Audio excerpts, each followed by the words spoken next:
curta o vídeo e se inscreva no canal Audioteca ANCAP. Audioteca apresenta Frédéric Bastiat. Sobre Frédéric Bastiat, por Gilbert Fournier, fundador do Cercle Bastiat, Échirolles, França.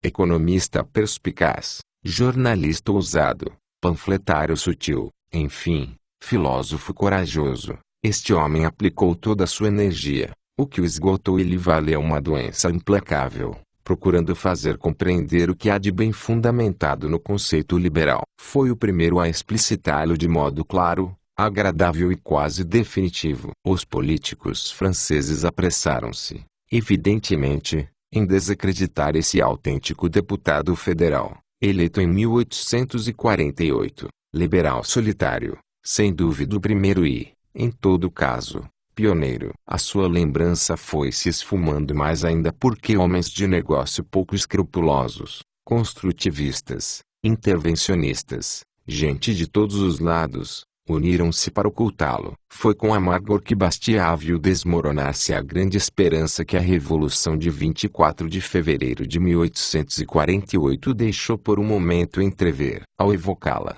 ele lamentava o fato de não ter ela definido seu objetivo conforme a seguinte noção peremptória: não esperar senão duas coisas do Estado, liberdade e segurança, e ter bem claro que não se poderia pedir mais uma terceira coisa, sob o risco de perder as outras duas. Os franceses solicitaram mais que uma terceira coisa. Seduzidos, ou confundidos pela vaga de propostas demagógicas da época, penderam rapidamente para a insidiosa deriva, ao mesmo tempo construtivista e protecionista. No calor do engajamento, essa deriva lhes aparecia como inevitável. Mas, em nossos dias, eles partilham com outros povos o desagradável final a que ela conduziu. Sabendo-se com os dias contados, nosso lúcido pensador apressou-se em escrever. Sua mensagem é fecunda. Ela é fruto de suas reflexões em sua terra natal, Landes, no extremo sudoeste da França,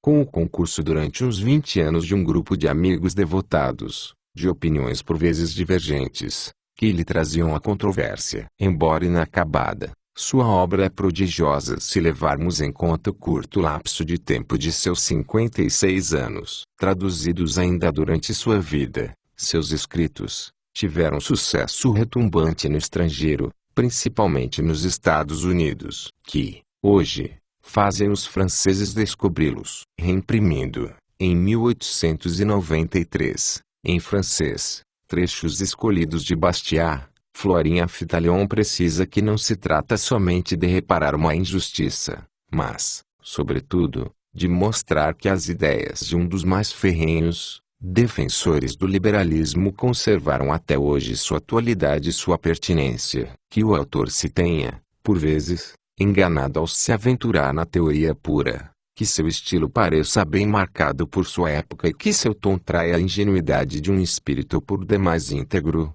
pouco importa. Por ocasião de seu desaparecimento, os amigos reuniram seus escritos em 6 e depois em 7 volumes. Quando da reedificação de seu monumento, em 1950, algumas personalidades de sua região relembraram sua vida numa placa. Evocaremos então nosso ilustre compatriota, utilizando como fonte sejam as anotações dos primeiros, sejam as observações dos demais. Frédéric Bastiat nasceu em 30 de junho de 1801, em Bayonne, cidade portuária no Oceano Atlântico, perto da fronteira franco-espanhola. As aventuras econômicas dessa cidade, que conserva a lembrança de Porto Livre outorgado em 1748 e a onda de ouro que disso resultou, enquanto, ao mesmo tempo, sofria um brutal marasmo causado pela Revolução de 89, pela guerra sob Napoleão e pelo bloqueio inglês,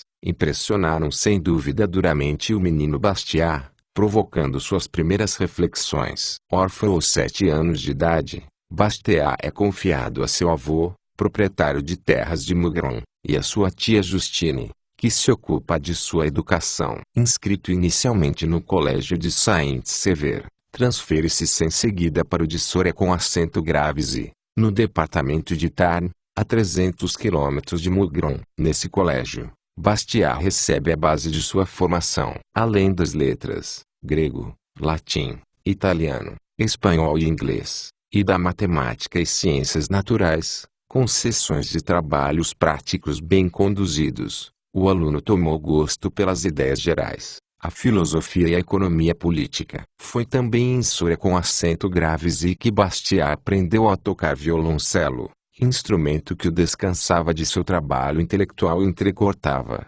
ao longo de sua vida, suas horas de reflexão. Ao sair de Sorese, em 1818, aos 17 anos, seu avô decidiu que ele iria para Bayonne, para a casa do seu tio, antigo sócio de seu pai, a fim de com ele iniciar sua vida de trabalho no comércio. Ao mesmo tempo sonhador, lúcido e ávido de conhecimentos, o jovem Bastiat se dedica à leitura de tudo o que pode, lendo Adam Smith, aos 19 anos, e mergulhando depois em Jean-Baptiste Say. Após 6 anos trabalhando no comércio, volta para junto de seu avô, que vem a falecer no ano seguinte, em 1825. Ele então, aos 24 anos, herdeiro de uma vasta propriedade, que passa a ter de administrar, leva para essa propriedade o maior número possível de livros e, acompanhado de seu amigo de infância Félix Coudroy, que se torna seu colaborador e conselheiro,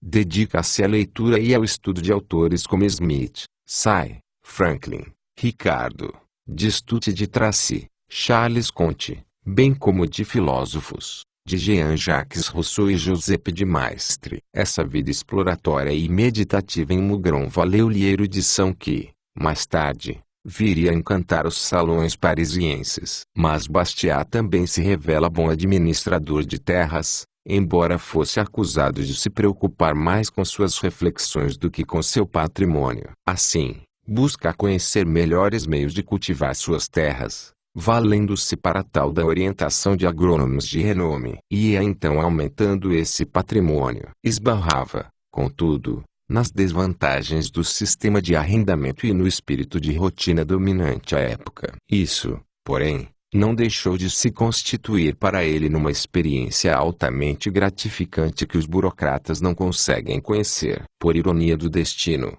Bastiat torna-se recebedor de impostos, sendo alvo de brincadeiras dos habitantes de Mugron, que não entendem como alguém que considera o imposto uma arrecadação desestabilizadora, desordenada, contrária à ordem natural, uma resposta ao que se vê em detrimento do que não se vê, se torne um arrecadador de impostos. Em julho de 1830, quando Paris derrubou o rei Carlos X, Bastiat parte para a guerra, revoltado que está com as restrições reais à liberdade. Lutam em Bayonne e só retorna a casa depois de colocada a salvo a liberdade. Retoma sua pena e escreve sua primeira mensagem pública, um manifesto intitulado aos eleitores de Landes, no qual mostra e explica a esperança que a troca de regime lhe inspira. Daí por diante, não mais deixará de escrever. E nomeado juiz de paz de seu cantão, faz justiça a meio displicentemente, sentado numa cadeira, com os cotovelos sobre o espaldar,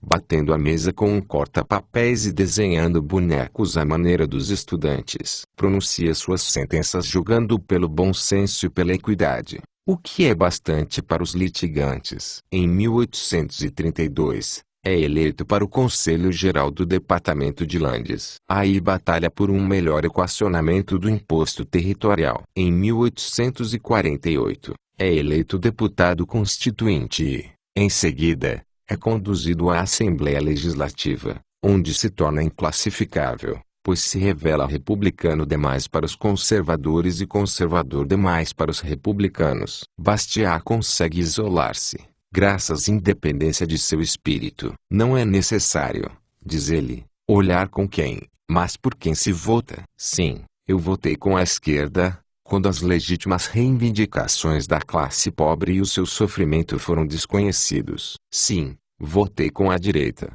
quando se tratou de resistir aos exageros das falsas ideias populares.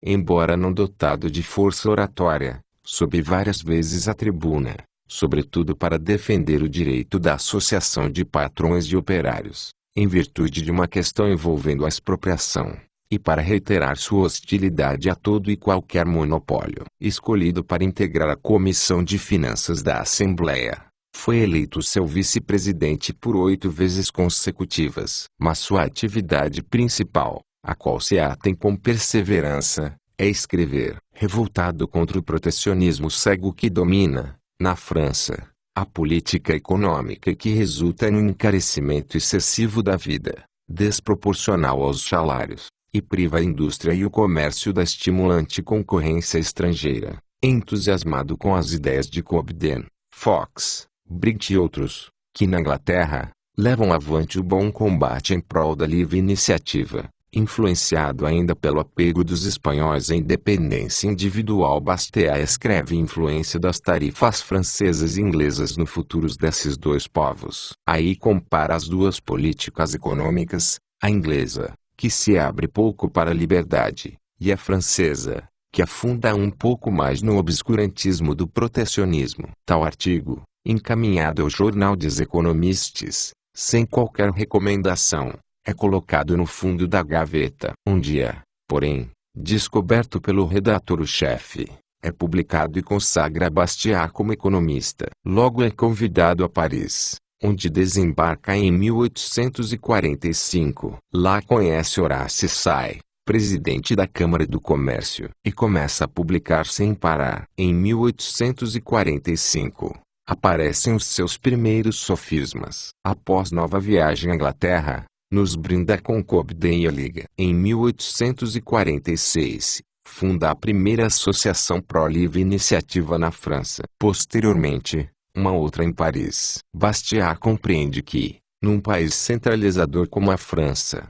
o impulso dessa luta liberal deve partir do centro. Fixa-se então em Paris e inicia grande correspondência e escreve em grande quantidade de jornais e revistas. Em 1847, apesar de doente, percorre a França fazendo conferências e chega mesmo a lecionar economia política. Em 1848, começa uma das lutas mais úteis e mais gloriosas contra Pierre-José Proudhon, o chefe de uma das facções utopistas e autor da frase popular: "A propriedade é roubo". Entre novembro de 1849 e março de 1850, Proudhon e Bastiat trocam correspondência intensa e inúmeras publicações, nas quais, no dizer de Molinari, Bastiat recolhe um a um os argumentos de Proudhon e os quebra em 1000 pedaços. Ao final dessa polêmica, Bastiat sente que sua vida se esvai. Destruído pela tuberculose, ele sabe que o trabalho ao qual se dedicou lhe será mortal e que necessita de repouso para prolongar sua vida. Não consegue,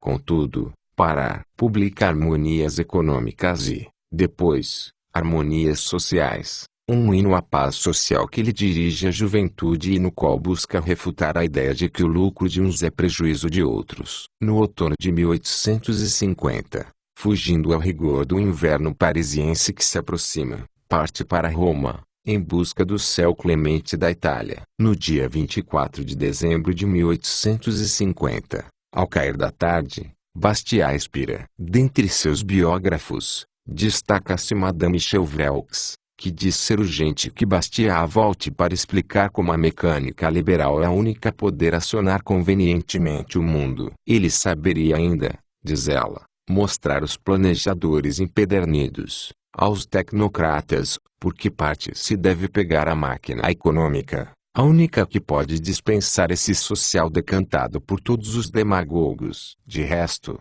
a virtude de Bastiat está no fato de que ele não se limita a mostrar, ele demonstra com inesgotável abundância de argumentos, fundamentalmente, trazendo novas luzes sobre as questões da atualidade. Obviamente, ninguém deve pretender resolver os problemas de nosso tempo com preceitos do século passado. O que se precisa observar, porém, é que, ao contrário do que proclamam seus detratores, o caminho liberal não encerra a vida numa coletânea de receitas econômicas. Ele é possível porque está baseado na observação das leis naturais que regulam os processos da vida e, consequentemente, os encadeamentos econômicos e sociais. Tais leis são, evidentemente, as mesmas que regem, em outra escala, o cosmos. Ora, não viria o espírito de ninguém, salvo ao dos construtivistas arrebatados, querer transgredir essas leis. Elas são imutáveis,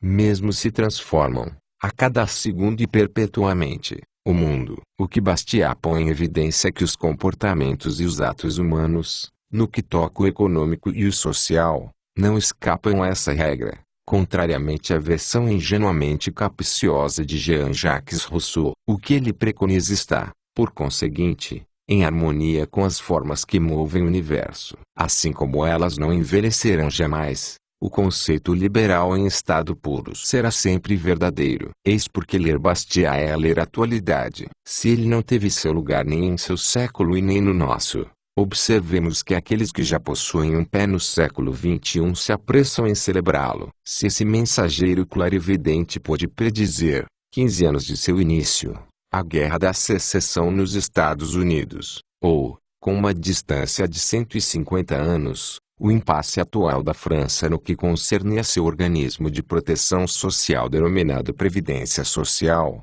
caro ao coração e ao bolso dos franceses, é porque ele tinha uma visão global e coerente do que é a ciência econômica. Tirava sua presciência da mensuração exata da ética liberal. Em nossos dias, a preocupação urgente de todos deveria ser a de tomar consciência do verdadeiro fundamento e do alcance exato do liberalismo. E é nesse sentido que o Instituto Liberal e o Instituto Ludwig von Mises Brasil vêm trabalhando no Brasil. Depoimentos. Leonard Liggio, diretor do Instituto de Estudos Humanos, Fairfax, Virgínia. No fundo, Bastiat é o mais claro dos teóricos em economia. Suas obras foram publicadas em 1945 pela Registrée Compagnie, que possui jornais em cerca de 30 cidades e, principalmente, a mais importante de suas lojas na Califórnia. Após essa publicação, a Fondation for Economique Education retomou o mesmo trabalho e publicou novos textos de Bastiat. Seu livro A Lei conheceu mais de 1 milhão de exemplares.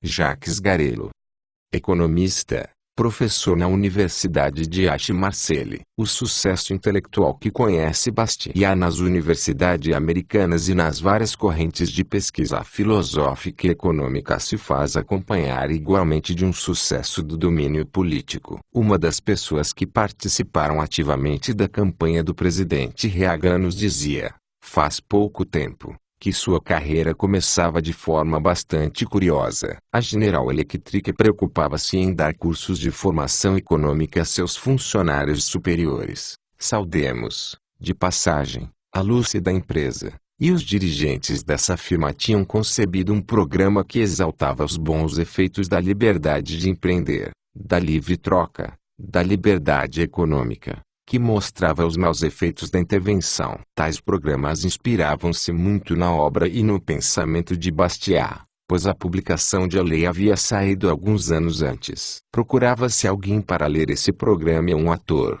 um pouco idoso, chamado Ronald Reagan, se apresentou. Lendo esses textos, ele absorveu a mensagem e achou que aquele francês tinha muito bom senso. Leu os textos com tanta convicção que, ao final, ultrapassou de muito a expressão simples da mensagem cuja leitura lhe havia sido confiada. Florin Aftalion, economista, professor na ESSEC. Meu único desejo é partilhar meu entusiasmo por Frédéric Bastiat, o qual, infelizmente, só pude descobrir, como tantos amigos meus, muito tarde e através dos Estados Unidos. Com efeito, Frédéric Bastiat, que é sem dúvida um dos maiores pensadores do século XIX, é totalmente desconhecido na França, onde não mais foi ditado após o final do século XIX. O personagem em si é extraordinário. Raoul Dion, tradutor de Ludwig von Mises e Friedrich Hayek, Institut Économique de Paris. As grandes inspirações filosóficas que animaram Bastiat parecem ter se perpetuado e desabrochado sem hiato em um homem. Trata-se de Leonard Read, criador, em 1946, da Fondation for Economique Education, em Irvington-on-Hudson, perto de Nova York. Eu o vejo ainda, no início dos anos 50, acolhendo-me em seu escritório e, após alguns minutos, me dizendo, venham ver que eu encontrei perto de Bordeaux no último mês de julho. Fiz dele o padrinho da fundação. Tratava-se de um pequeno busto de bronze de Frederic Bastiat, instalado sobre uma mesa console bem em frente à porta de entrada. Alguns meses antes, a fundação tinha publicado a lei, elegante tradução feita por Dean Russell do panfleto Propriété et Loi, considerado como o mais perfeito que Bastiat escreveu. A publicação alcançou logo 1 milhão de exemplares e sua difusão continua. Quantos estudantes e jovens professores nossos, acolhidos como eu nessa dependência da FE, ficariam incomodados ao escutar: "Ah, vocês são franceses, então conhecem Bastiat"?